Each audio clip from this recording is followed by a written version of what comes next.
life right now, as Marcus Aurelius says, let you can leave life right now, as Marcus Aurelius says, let that determine what you do and say and think. Life is short. Do everything as if it was the thought or action of a dying person, Marcus says.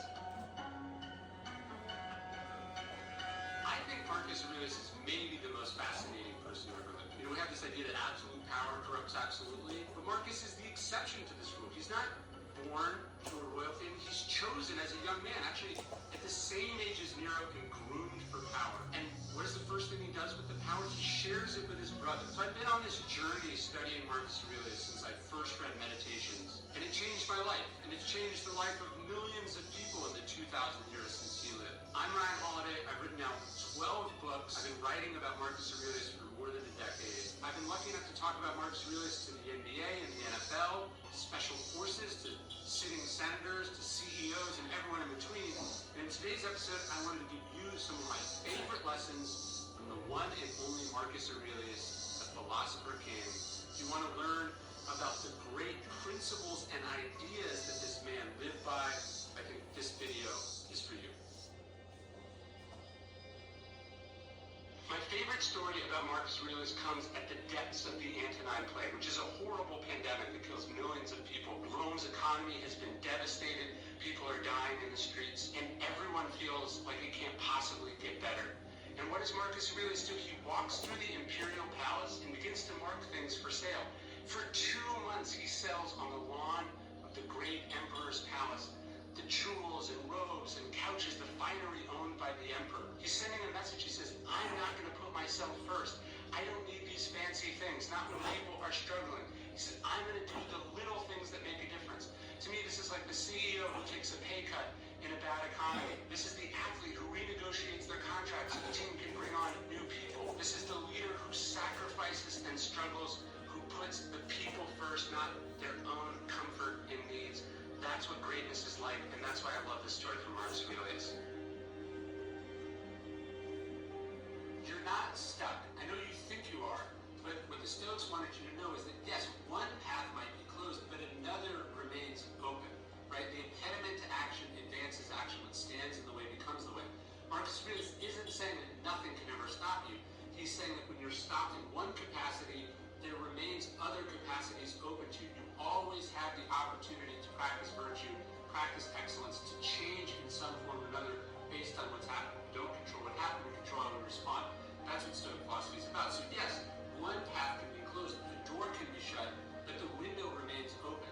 You know, if someone gets in your way, someone blocks you, someone prevents you, sure, that happens.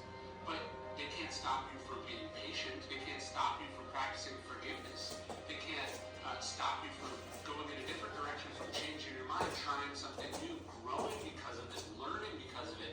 The Stoics say no one prevents us from accommodating, adapting, changing, integrating the experiences, the obstacles that are in our path, and turning them into new paths. That's what the obstacle is, the way it is. It's impossible to get stuck because we always retain our ability to choose and change.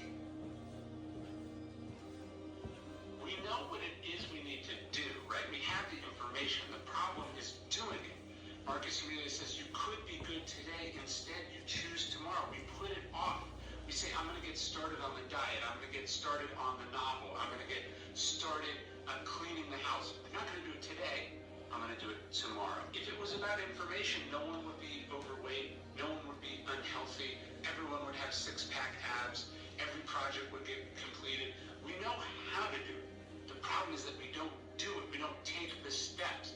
That's why the Stoics have the discipline of action. At the end of the day, it's all about the action. It's not what you say. It's not what you think. It's what you do. What action are you going to take? What step are you going to take? And really, that's how you finish stuff, step by step. Just take the first step, Marcus Aurelius says. No one can stop you from that.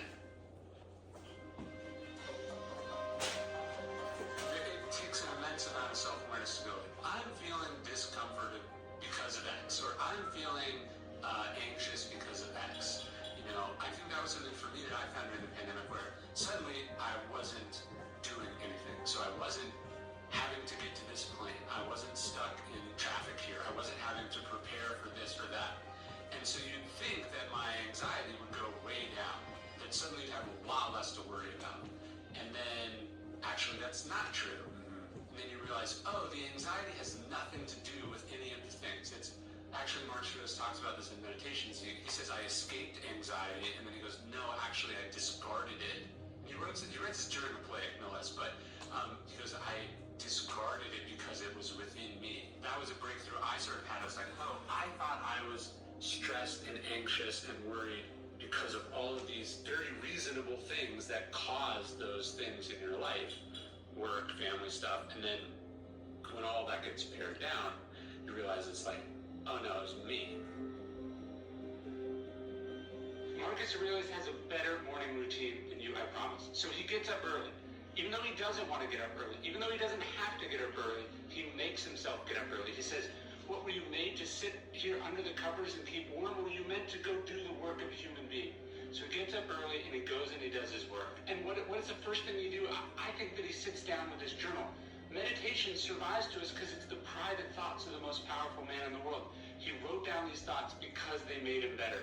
And then what did he do? He got to work on his most important task of the day. He says, concentrate like a Roman. He says, do this as if it's the last thing you're doing in your life. That's what Marcus Aurelius did. His morning routine set him up for success.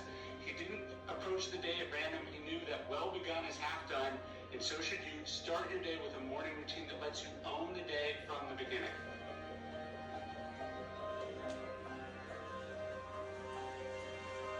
It's called self